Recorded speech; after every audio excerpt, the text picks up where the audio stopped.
Hello दोस्तों, नमस्कार। आप सभी का स्वागत हमारे channel Hindi GS practice class by Hemlata में।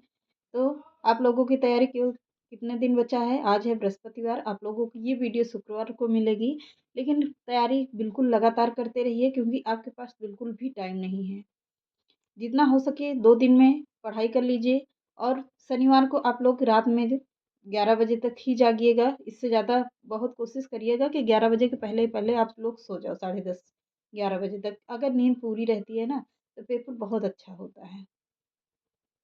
फिर दिमाग अच्छे से काम करता है। उसके पहले पढ़ाई को बंद कर देना, जितना भी हो सके। बस आजकल है, आप लोग प्रैक्टिस कर डालिए। प्रैक्टिस करने के बाद बंद करके आराम से इत्मीनान से सो जाइए। फिर अच्छे से पेपर दीजिएगा, जहाँ भी जिसका सेंटर हो। अगर शनिवार को निकलना है तो शनिवार को ही निकल जाइए आप लोग। दूर है किसी का सेंटर, किसी का पास में होगा, किसी के घर के पास में है, किसी से दूर है, तो चलिए आप लोग अपने अपने हिसाब से मैनेज कर लीजिएगा। लेकिन उसको पढ़ाई एक दिन पहले ही पढ़ाई बंद कर देना। अपने दिमाग को बिल्कुल स्थिर कर लेना, एकदम ठंडा कर लेना कि हमारा पेपर अच्छे से हो। बिल्कुल अब निगेटिव सोच ही ना रखिएगा अपने आप में। निगेटिव सोच रखेंगे तो पेपर हमेशा बेकार हो जाता है। अच्छी चीज़ें सोचिएगा कि हमको अच्छी-अच्छी चीज़ें, और उन लोगों से बिल्कुल बच के रहना जो आप लोगों को डिमोटिवेट करते हैं। उनसे तो बिल्कुल ही बच के रहना। हो सके तो उनसे मिलना ही बंद कर दीजिए, ना उनसे फ़ोन ही बात करिए, ना उनसे कुछ कहिए। आप लोग अगर पेपर दे लेना, पेपर अच्छा होता है, फिर चाहे जिससे बात करना, उसके पहले किसी से बात नहीं करना है। फ़ोन-वोन बंद कर दीजिए एक साइड में, अपना पढ़ाई करिए, जितना हो सके प्रैक्टिस करिए, अपने आप को मोटिवेट करिए कि हमको ये पेपर निकालना है, किसी भी तरीके निकालना है। तो चलिए, टाइम ना वेस्ट करते हुए आप लोगों को आज की प्रैक्टिस दे रहे हैं। हो सकता है कि मैं जितना भी इम्पोर्टेंट प्रश्न होगा, मैं वही आप लोगों को दूँगी। आलतू-फालतू की कोई वीडियो नहीं दूँगी, ना ही कोई ए टू ज़ेड जो प्रश्न हम मेरी उम्मीद से फँसने वाले हैं, क्योंकि एकलव्य का पेपर तो पहली ही बार अपने यहाँ होने जा रहा है। पहली ही बार होने जा रहा है, तो आप लोग पहली बार, हम भी बैठेंगे, आप भी बैठेंगे। हम अपने केवल नॉलेज के लिए देने जा रहे हैं ये वाला पेपर, कि इसमें पेपर आता कैसा है, पैटर्न कैसे इसका बनता है। तो इसी उसी हिसाब से, उसी आधार पर हम अगली तैयारी अच्छे से करेंगे कि हमारी तैयारी कितनी है, कितनी नहीं है। तो पहला ही पेपर है, जितना भी हो सकता है, संभावना जितनी होती है, उतना हम पूरे प्रयास कर रहे हैं कि आप लोगों को वही प्रश्न दें। तो चलिए, आज की वीडियो की स्टार्ट करते हैं। आज के सेशन का पहला प्रश्न देखते हैं। नंबर वाइज़ पे बिल्कुल ना जाइएगा कि कौन-सा नंबर चल रहा है, कैसा चल रहा है, तो इसके पर ना देखना, केवल प्रश्न देखना कि अच्छे हैं कि नहीं हैं। अगर इसमें से आप लोगों को 20-25 नंबर भी मिल जाते हैं ना, तो आप लोगों के लिए बहुत है। जितनी भी मैंने प्रैक्टिस किया है, हो सकता है मैंने पूरा कवर किया है। कि आपका 150 का प्रश्न आता है, 125 का आता है, कितना आता है ये भी नहीं कुछ पता है इसमें, कि कितने नंबर का पेपर आएगा। सिलेबस तो मैंने आप लोगों को कम्युनिटी पोस्ट कर दिया है। आज मैंने कुछ प्रश्न भी दिए हैं आप लोगों को कम्युनिटी पोस्ट में, कि अच्छे-अच्छे प्रश्न हैं, उसको भी आप लोग देख लीजिएगा। इसी तरह हो सकता है कि आप लोगों को कम्युनिटी पोस्ट में हम आप ज़्यादा से ज़्यादा प्रश्न देने की कोशिश करेंगे, क्योंकि हमारे पास अभी सुविधा है नहीं कि मैं आप लोगों को अपनी पीडीएफ भेज सकूँ। और कोशिश करेंगे, मतलब नेक्स्ट यूपी टीजीटी पीजीटी एक ऑफिस का नंबर रखेंगे, जिस पे केवल आप लोगों को नोट्स प्रवाहित होगी। उस पे कॉल भी नहीं आएगी, ना ही कॉल उससे जाएगी, केवल नोट्स आप लोगों को तक पहुँच जाएगी। बस इतना होगा। तो चलिए, आज के सेशन को चालू करते हैं। निम्नलिखित में से कौन-सा व्याकरण ग्रंथ के रूप में प्रतिष्ठित है? राउरबेल, उक्त व्यक्ति प्रकरण, वर्ण रत्नाकर है, कुवलयमाला। कौन सा होगा? उक्त व्यक्ति प्रकरण।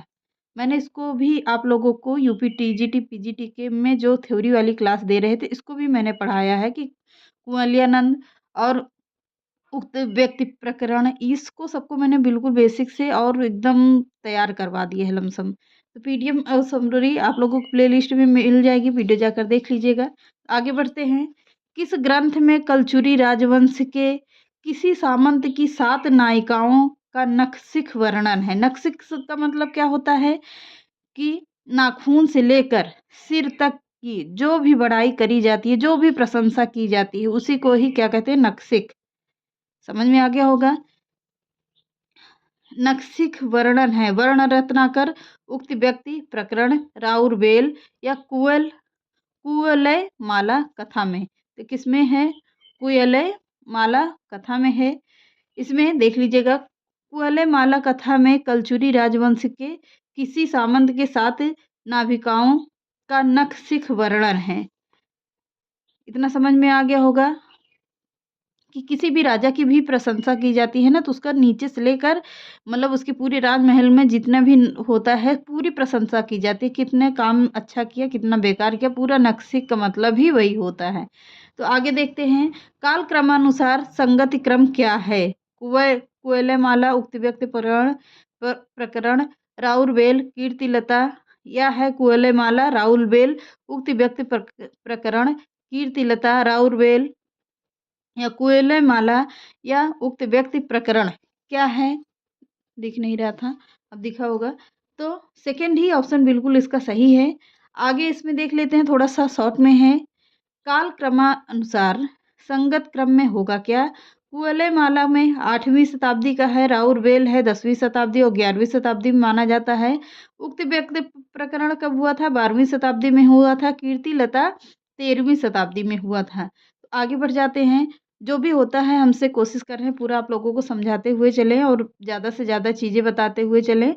कालक्रम की दृष्टि से इनमें सबसे पुराने कवि हैं कौन। तुलसीदास, सूरदास, बिहारी, विद्यापति। तो कौन से सबसे पुराने कवि माना जाता है, विद्यापति को माना जाता है। अब इनके बारे में कुछ देख लेते हैं, कौन कितने नंबर पे आता है, तो देखते रहिएगा। कालक्रम की दृष्टि से इनमें सबसे पुराने कवि विद्यापति हैं। निम्नलिखित कवियों में कालक्रम इस प्रकार है। विद्यापति का समय काल क्या था, 1350 ईस्वी से 1460 ईस्वी तक का है।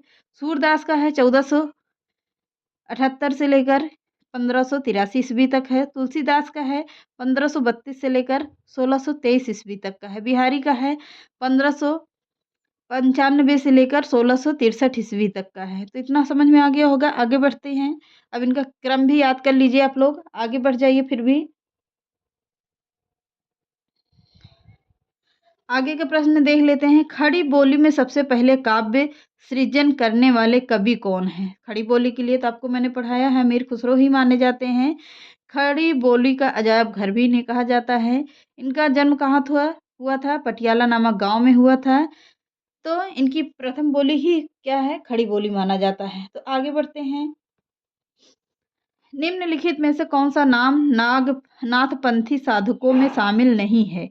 जलंधी, जलंधरी, पाव, मरथरी या भरथरी हैं, कड़प्पा हैं, चुड़कर नाथ हैं। तो कौन है, कड़प्पा हैं, कड़प्पा जिसे कहा गया है, यह चुड़कर नाथ, ये सब कौन थे, ये सब एक नाथों के गुरु थे। तो आगे बढ़ते हैं, तो फिर समझाते हुए चलते हैं।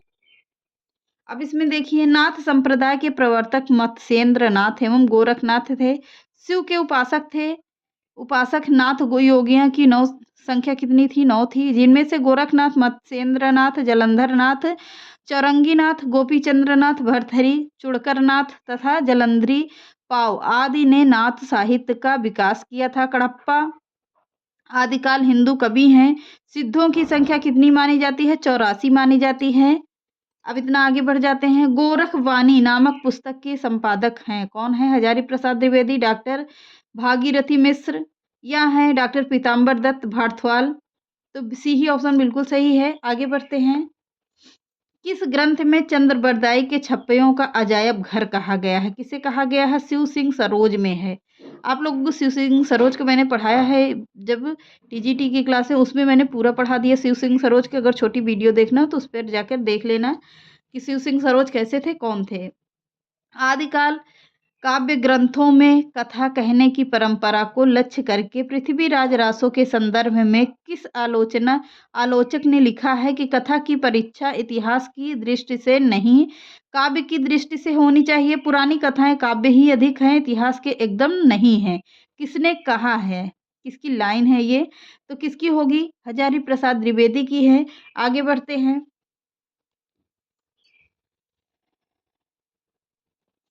आगे बढ़ जाइए, देखते हैं। निम्नलिखित में से सिद्ध साहित्य के विषय में कौन सा कथन सत्य है, सत्य नहीं है। पूछ रहा है सिद्ध साहित्य का झुकाव सहज साधना की ओर है। सिद्ध साहित्य के प्रथम कवि सराहपा हैं। सिद्ध साहित्य की रचना चर्या पर्दों तथा दोहों में हुई है। सिद्ध साहित्य का प्रणयन पिंगल भाषा में हुई है। तो यही ऑप्शन बिल्कुल सही है। आगे बढ़ते हैं। कौल ज्ञान निर्णय के रचनाकार हैं? गोरखनाथ हैं, जालंधर नाथ हैं, मत्स्येंद्र नाथ हैं या गोपी चंद्र हैं? तो कौन होंगे? मत्स्येंद्र नाथ हैं। कौलनाथ निर्णय के रचनाकार हैं। कौन? कौल ज्ञान निर्णय के रचनाकार हैं। इस पुस्तक का संपादन डॉक्टर प्रबोध चंद्र बागची ने किया है। तो चलिए आगे बढ़ते हैं। निम्नलिखित में से अपभ्रंश प्रभावित हिंदी रचना कौन सी है? खुमाड़ रासो है, ढोला मारूरा दूहा है, भरतेश्वर बाहुबली रास है, जय मयंक जस चंद्रिका है। तो कौन सी है? भरतेश्वर बाहुबली रास है। इनकी बहुत सारी अच्छी अच्छी पुस्तकें हैं, तो इनको भी बाद में यूपी टीजीटी में आप लोगों को पढ़ाएंगे। अगर आप लोग पढ़ेंगे तो उसमें हम बिल्कुल आप लोगों को नोट्स वाली क्लास पढ़ाते हुए चलेंगे। चारण साहित्य की किस साहित्य का नाम है? चारण साहित्य का दूसरा नाम? चारण साहित्य किस साहित्य का दूसरा नाम है? सिद्ध साहित्य का, नाथ साहित्य का, जैन साहित्य का, रासो साहित्य का? तो किसका है? रासो साहित्य का है। प्रश्न जो भी है इम्पोर्टेंट है, आप लोग इसको देख लीजिएगा ध्यान से। आदिकाल को सिद्ध सामंत युग कहा गया है। राहुल सांकृत्यायन ने, आचार्य रामचंद्र शुक्ल ने, डॉक्टर राम कुमार वर्मा ने, जॉर्ज ग्रियर्सन ने। तो किसने करवाया है? राहुल सांकृत्यायन ने किया है। किसने? राहुल सांकृत्यायन ने किया है। आगे बढ़ते हैं। आदिकालीन हिंदी काव्य धारा में उपलब्ध नहीं है। कौन नहीं है उपलब्ध? जैन साहित्य, सिद्ध साहित्य, सिख साहित्य या नाथ साहित्य? तो कौन से उपलब्ध नहीं है पूछा गया है, तो इस पर विशेष ध्यान दीजिएगा कि नहीं है पूछ रहा है। कौन से होंगे? सिख साहित्य होगा। क्या होगा? सिख साहित्य होगा। तो चलिए आगे बढ़ते हैं। आदिकालीन साहित्य का प्रमुख रस क्या है? वीर रस है। वीर रस उस जमाने में सबसे ज़्यादा प्रयोग किया जाता था, क्योंकि इनमें राजा राजाओं के लड़ाई झगड़े, इन्हीं के आधार पर ही आप लोगों को रचनाएं मिलती थी। जो साहित्य लिखते थे कवि लोग, तो इन्हीं के आधार पर लिखते थे। तो सबसे ज़्यादा क्या होता था कि वीर रस का ही प्रयोग होता था, इसलिए इसमें वीर रस का सबसे ज़्यादा प्रयोग किया गया था आदिकालीन साहित्य में। तो आगे बढ़ते हैं। अपभ्रंश का वाल्मीकि किसे कहा जाता है? तो स्वयंभू को कहा जाता है। किसे? स्वयंभू को कहा जाता है। मैंने इसको पढ़ा दिया था, पर आप लोगों को वीडियो बंद थी तो इसलिए दिखा नहीं। किस विद्वान ने हिंदी साहित्य के प्रारंभिक काल का वीर गाथा काल नाम दिया है? किसने दिया था? आचार्य रामचंद्र शुक्ल ने दिया है। आगे देखते हैं। चंद्रबरदाई किसके दरबारी कवि थे? चंद्रबरदाई किसके दरबारी कवि थे? तो सभी को पता होना चाहिए, महाराज पृथ्वीराज चौहान के दरबारी कवि थे। क्योंकि पृथ्वीराज रासो ने ही किसका लिखा है? क्या लिखा है? कौन सी रचना की है? आप लोग इसको बताइएगा कि कौन सी रचना, कमेंट बॉक्स में कमेंट करिएगा। तो चंद्रबरदाई से होंगे कौन? किसके समकालीन थे? पृथ्वीराज चौहान के समकालीन। तो पृथ्वीराज चौहान, पृथ्वीराज रासो किसने लिखा है? चंद्रबरदाई ने लिखा है। तो इतना आप फिर भी कमेंट बॉक्स में कमेंट करिएगा कि अगर आप लोगों ने जो भी पढ़ा हो। आला खंड किसने किया है? इसको परमाल रासो में रखा गया है। लिखा किसने है? जगनिक ने लिखा है। आगे बढ़ते हैं। पृथ्वीराज रासो किस कवि की रचना है? तो ये मिल गई आप लोगों को कि पृथ्वीराज रासो किसकी रचना है? चंद्रबरदाई की रचना है। मैंने इसको आपको लोगों को बताया भी है, यह एक काव्य ग्रंथ है। तो पृथ्वीराज के बारे में ही लिखा गया है। आगे देखते हैं। परमाल रासो आल्हा खंड में है, सब कुछ आपको पढ़ाया हुआ है। अब अगला देखते हैं। स्वयंभू को हिंदी का प्रथम कवि माना है। किसने माना है पूछ रहा है? राम कुमार वर्मा ने, रामचंद्र शुक्ल ने, हजारी प्रसाद द्विवेदी ने, राहुल सांकृत्यायन ने। तो किसने माना है? राम कुमार वर्मा ने माना है। आगे देखते हैं। सिद्धों में प्रचलित महामुद्रा शब्द का अभिप्राय है। क्या है? सिद्ध हेतु आसन का एक रूप है। सिद्ध हेतु की जाने वाली एक क्रिया है। सिद्धि प्राप्त हेतु स्त्री सम संसर्ग है। सिद्धि प्राप्त हेतु स्त्री के विरक्ति है। तो क्या है? तो सिद्धि प्राप्त हेतु स्त्री संघर्ष है। संग संग ये आप लोगों का पेपर वैसे अभी आप लोगों के लिए नहीं है, पर इसको ध्यान दीजिएगा। कुछ थोड़ा बहुत पूछ ही लेता है। तो बड़ी कहते हैं ना, बड़ी प्रैक्टिस करने से छोटियों का बहुत आसानी से हल हो जाता है। तो एक आधे प्रश्न आप लोगों को वहाँ से मिल जाएँगे। तो चलिए आगे बढ़ जाते हैं। अब्दुल रहमान कृत संदेश रासक है, क्या है? महाकाव्य है, आला खंड है, प्रबंध काव्य है या मुक्तक काव्य है? तो क्या है? यह एक खंड काव्य है। किसे मतलब खंडों में लिखा गया है यह काव्य। संदेश रासक अब्दुल रहमान कृत है, पर यह संदेश रासक खंडों में लिखा गया है, इसलिए यह एक खंड काव्य है। तो आप लोगों को आगे बढ़ते हैं। पहले आल्हा और उदल नामक दो वीर सरदारों की वीरता पूर्वक लड़ाइयों का वर्णन किसमें मिलता है? तो आल्हा खंड में मिलता है। लिखा किसने है? परमाल रासो में लिखा गया है। कब लिखा गया है? तो 1230 ईस्वी में लिखा गया है। आल्हा खंड की रचना जगनिक ने किया है। किसने? जगनिक ने किया है। इसमें आल्हा और उदल के नामक दो वीर सरदारों की वीरता की लड़ाई का वर्णन है। यह वीर गति काव्य है। यह आल्हा खंड को सर्वप्रथम 1865 ईस्वी में फर्रुखाबाद के तत्कालीन जिलाधीश चार्ल्स इलियट ने प्रकाशित करवाया था। आल्हा खंड बरसात ऋतु में उत्तर प्रदेश के बैसवाड़ा, पूर्वांचल और बुंदेलखंड में क्षेत्र में गाया जाता है। इतना इम्पोर्टेंट है, देख लीजिएगा। नाथ पंथ के प्रणेता कौन है? आदिनाथ, मच्छंदरनाथ, गोरखनाथ या चुड़कर नाथ? तो कौन है? गोरखनाथ जी होंगे। आगे देख लेते हैं। गोरखनाथ हो गए। निम्नलिखित पंक्तियां किस कवि की हैं? खने खन नयन कोन अनुसरई, खने खने वसन धूलि तर तन भरई। किसकी रचना है ये? यह किसकी लाइन है? विद्यापति, वल्लभाचार्य, विठलनाथ या निम्बकाचार्य? तो किसकी रचना पूछी जाती है? तो यह विद्यापति की रचना है। अब विद्यापति की रचनाएं कौन कौन सी हैं? कीर्तिलता है, कीर्ति पताका है। वेरी इंपॉर्टेंट रचना है जो परीक्षा में पूछी जाती है। आगे देख लेते हैं। अपभ्रंश का भवभूति किसे माना जाता है? शालिभद्र शूल, पुष्पदत्त, कनकामर या धनपाल? किसे माना जाता है? पुष्पदत्त को माना जाता है। आगे देखते हैं। कद गद्य पद्य मिश्रित चंपू काव्य है, किसका है? रत्नाकर, वर्ण रत्नाकर, उक्त व्यक्ति प्रकरण, राउल बेल, स्थूल भद्र रास का है। तो किसका है? वर्ण रत्नाकर का है। आगे देखते हैं। निम्नलिखित में से कौन सा नाम आदिकाल का नहीं है? वीरगाथा काल, गद्य काल, चारण काल, सिद्ध सामंत काल? तो किसका नहीं है? गद्य काल नहीं है। आगे देखते हैं। वीडियो थोड़ी सी लंबी जाएगी, आप लोग ध्यान दीजिएगा, क्योंकि प्रश्न बहुत अच्छे हैं, पेपर टाइम नहीं है, तो आप लोग इसको ध्यान से देख लीजिएगा। कुछ इंपॉर्टेंट लाइन है, कुछ रचनाएं हैं जो आप लोगों को दे रहे हैं, तो बिल्कुल स्किप मत करना, देख लेना। फिर छोटी सी वीडियो में बड़ी चीज़ें देने की कोशिश कर रहे हैं। तो देख लेते हैं आदिकाल का नामकरण। यहाँ से आप लोगों को प्रयोक्ता और नाम देख लेते हैं। चारण काल का समय था, किसने किया था? प्रयोक्ता थे जॉर्ज ग्रियर्सन थे। प्रारंभिक काल मिश्र बंधु थे। बीजवपन काल आचार्य महावीर प्रसाद द्विवेदी थे। वीर गाथा काल आचार्य रामचंद्र शुक्ल थे। सिद्ध सामंत काल पंडित राहुल सांकृत्यायन थे। सिद्ध सामंत हो गए। वीर गाथा काल आचार्य विश्वनाथ प्रसाद मिश्र थे। संधि काल एवं चारण काल डॉक्टर रामकुमार वर्मा थे। आदिकाल थे कौन? हजारी प्रसाद द्विवेदी संबंधित थे। आधार काल सुमन राजे से संबंधित था। आगे बढ़ते हैं, प्रश्न देखते हैं।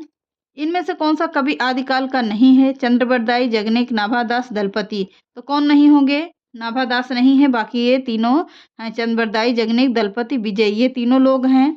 आगे देखते हैं। अगर आप लोग स्क्रीनशॉट लेना चाहे तो ले लीजिएगा, हो गया होगा। आगे बढ़ते हैं। इनमें से कौन सी रचना आदिकाल की नहीं है? आदिकाल की है पूछ रहा, सॉरी। सूरसागर, विद्यापति पदावली, बीजक, भ्रमर गीत? तो कौन सी है? विद्यापति पदावली है। अब इसके बारे में भी थोड़ा सा डिटेल देख लेते हैं कि रचना कब किसकी है, कब है और रचनाकार कौन होंगे। विद्यापति पदावली आदिकाल की रचना है। लिखा किसने है? विद्यापति, यहीं से समझ लीजिएगा। सूरसागर से संबंधित होगा तो सूरदास से रिलेटिव होगा। भक्ति काल से रिलेटिव थे कौन? सूरदास जी। बीजक है भक्ति काल की, पर लिखा किसने है? कबीरदास की है।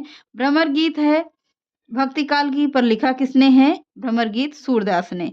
बीसल देव रासोन के रचयिता कौन है? जगनिक, नरपतिनाल, भट्ट केदार या चंद्रबरदाई? तो कौन होंगे? नरपतिनाल हैं। अब यहाँ पर देख लेते हैं पूरी रचनाएं इनसे रिलेटिव। बीसल देव रासो नरपतिनाल, परमाल रासो आल्हा खंड है, जगनिक की है, जयप्रकाश किसकी है, केदार भट्ट की है, पृथ्वीराज रासो चंद्रबरदाई की है। तीनों मिल गई होंगी आप लोगों चारों। तो इनमें से कौन सी भाषा आदिकाल की है? ब्रज भाषा, खड़ी बोली, डिंगल पिंगल या अवधी? तो कौन सी हो मानी जाती है? दिख रहा है, डिंगल और पिंगल मानी जाती है। आगे बढ़ते हैं, ये लास्ट प्रश्न है। अब डिंगल पिंगल आदिकाल की रचना है, ब्रज भाषा भक्ति काल एवं रीति काल की है, अवधि है भक्ति काल की, खड़ी बोली है आधुनिक काल की। तो इतना आप लोगों का अच्छे से प्रश्न मैंने दे दिया। कुछ इंपॉर्टेंट प्रश्न कल मिल जाएगा। तो चलिए मिलते हैं नेक्स्ट क्लास में, वरना आप लोगों को पूरी वीडियो नहीं मिल पाएगी, आधी आधी मिलेगी। तो मिलते हैं नेक्स्ट क्लास में। आप लोगों को जो भी हो कमेंट बॉक्स में कमेंट कर दीजिएगा। नमस्कार।